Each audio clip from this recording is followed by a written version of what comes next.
When the earth shakes, the landscape changes.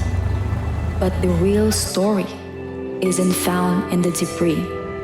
It's found in what happens the moment the shaking stops.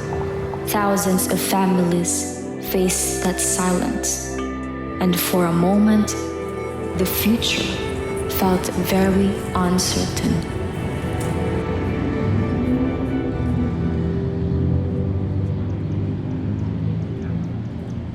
Southern Mindanao Mission, the Adventist Community Service of the Seventh-day Adventist Church.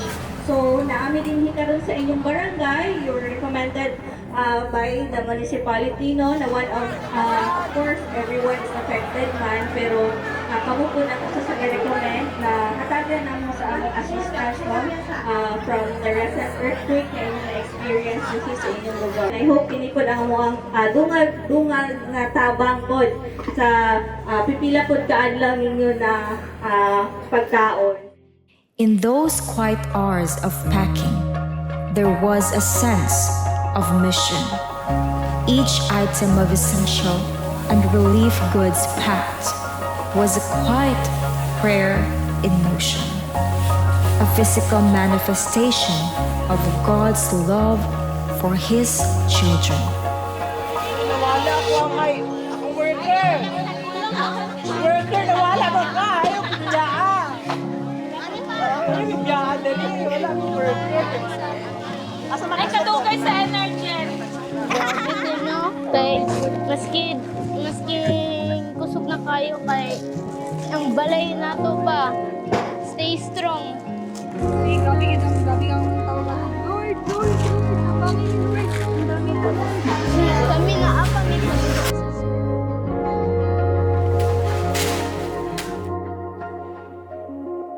Thousands of households suddenly found themselves in need of immediate support. What followed was a powerful coalition of hope. Through the partnership of ADRA International and ARROW, the Southern Asia Pacific Division, the Southern Mindanao Mission, and the dedicated volunteers from Adventist Community Services and the Hope Channel, help arrived not just in supplies, but in a ministry of presence. Together, they worked to ensure that no family faced the aftermath alone.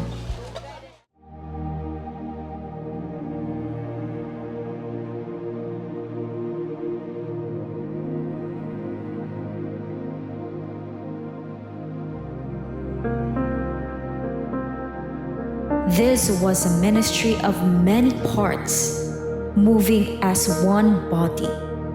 We offer our deepest gratitude to the leadership teams for their vision and to the partners whose guidance provided the strength to push forward, to the volunteers who stood in the heat, organizing the supplies and delivering them to doorsteps.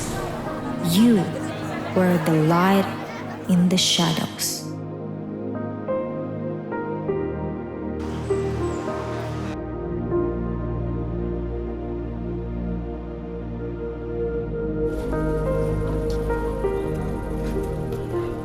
Usa ang akong barangay nga napili, Barangay Tango, Sarangani Province.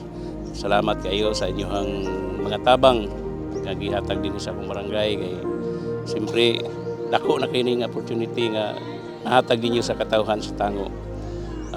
Salamat kayo sa mga membro sa atuang sa simbahan nga nagid sila pod nga participate pod sa amoa dinis Barangay Tango. Although dili man tanan matagan pero dako na kay yung tabang sa amoang barangay. Daghang kaayong salamat ug mayong hapon sa nag-donate nini.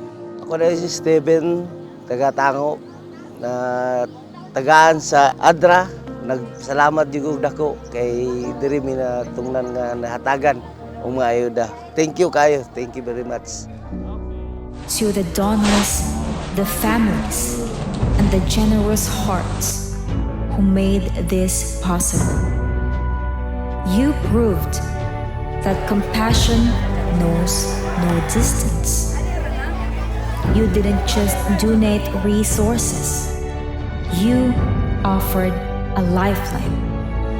You reminded our brothers and sisters that they are not forgotten, that they are seen, and that they are loved by a community that stretches far beyond their own neighborhoods.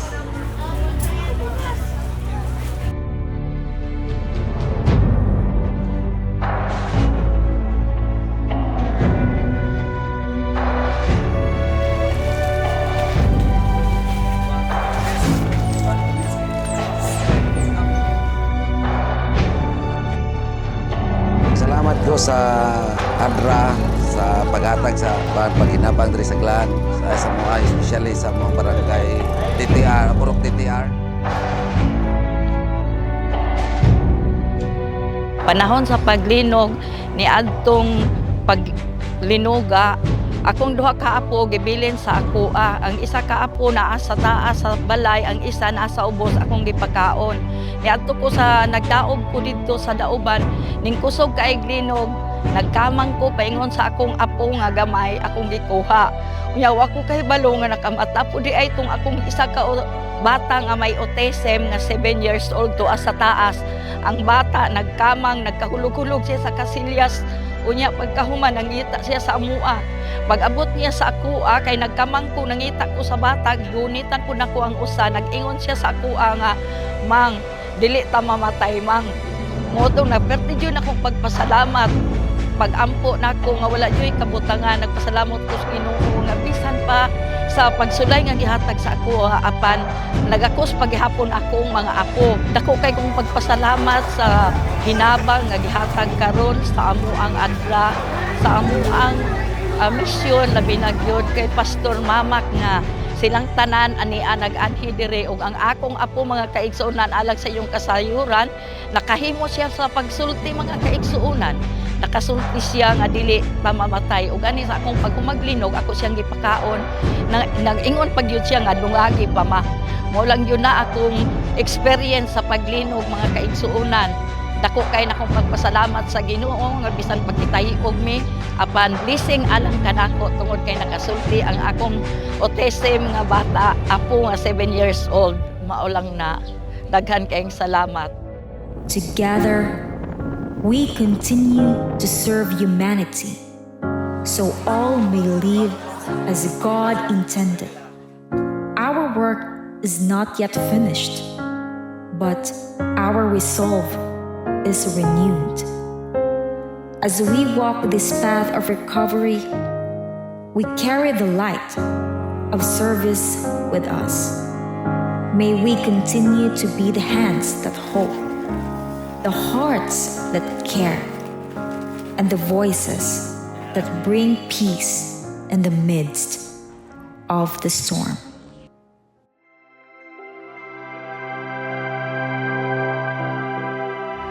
Salamat sa Ginoo nga adunay mga instrumento sa Ginoo nga gipadala nila kanamo nga mao'y mohatag kanamo diri aron makadugang sa amuang panginahanglanon adlaw-adlaw. Salamat jud kay mi nga sa suok-suok sa among kawa mi ka-expect nga maabot sila dire matagaan mi gyud ani. Daghan kay kami salamat kay daghan sila natabangan.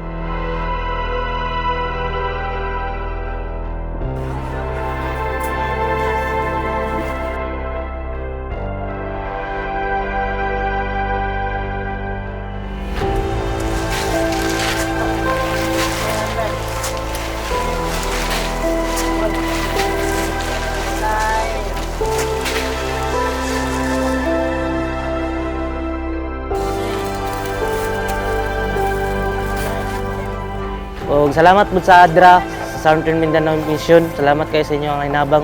Very appreciated. Thank you po.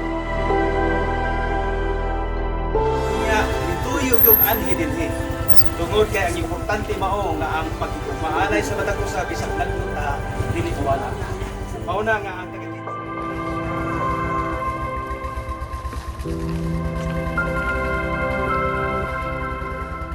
Daghan salamat sa Adra Adventista. Thank you po sa food pack.